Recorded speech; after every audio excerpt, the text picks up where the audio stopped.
European Commission President Ursula von der Leyen stated it is the right time to consider a formal mandate to negotiate with Russia during a closed-door meeting with the European leaders on Thursday.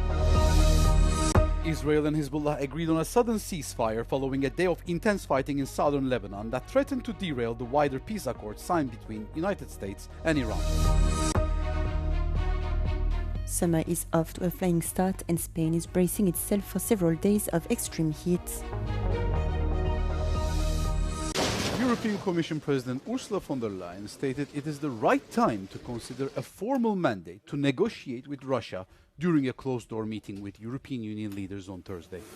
While stressing that Kiev must remain in the driving seat of any diplomatic process, von der Leyen maintained that economic indicators prove Western sanctions are successfully forcing the Russian economy to run out of steam. And this is why Europe The high-level summit in Brussels turned controversial after it emerged that European Council President Antonio Costa had secretly instructed his chief of staff to open a communication channel with a senior Kremlin aide.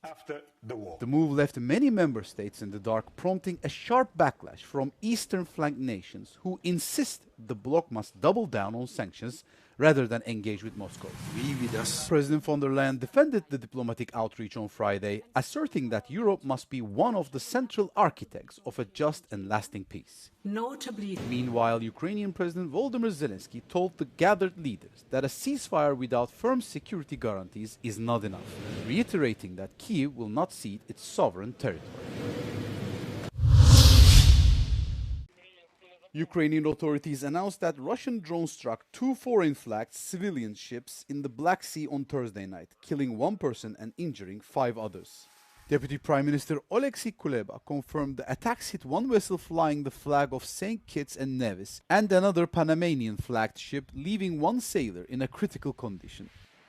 Kyiv described the maritime incident as direct warfare against the freedom of navigation, though local officials confirmed both vessels were able to move again following the strikes. The naval bombardment occurred amid a wider wave of overnight Russian assaults, including a strike in Odessa that caused a fatal fire at a truck parking lot.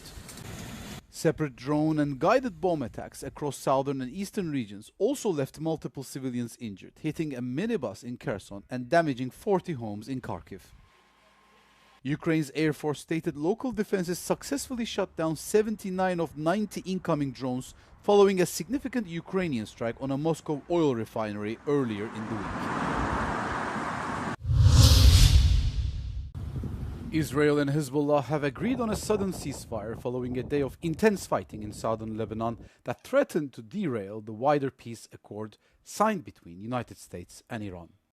The truce, mediated by Qatar, the US and Iran, was implemented after intense clashes forced the cancellation of high-level diplomatic talks between Tehran and Washington scheduled in Switzerland. The escalation peaked on Friday as an Israeli bombardment hit over 80 targets, killing at least 47 people and wounding 97 others across Lebanon, according to health officials. Hezbollah rocket attacks also killed 4 Israeli soldiers, prompting hardline National Security Minister Itamar Ben-Gvir to demand extreme military retaliation. While the ceasefire has taken effect, Prime Minister Benjamin Netanyahu stated Israeli forces will remain positioned in the occupied security zone for as long as required. Military spokesperson Brigadier General Efi Defrin confirmed that troops continue to operate within a forward defense zone, maintaining full operational freedom to counter emerging threats if the truce is violated. Norway's parliament briefly became part of the World Cup spectacle after politicians performed the viral Viking row inside the chamber to support the national football team.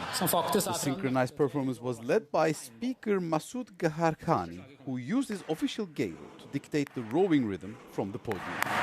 The popular fan tradition has spread rapidly beyond the stadiums, with Norwegian supporters filmed performing the row on streets and escalators across the United States.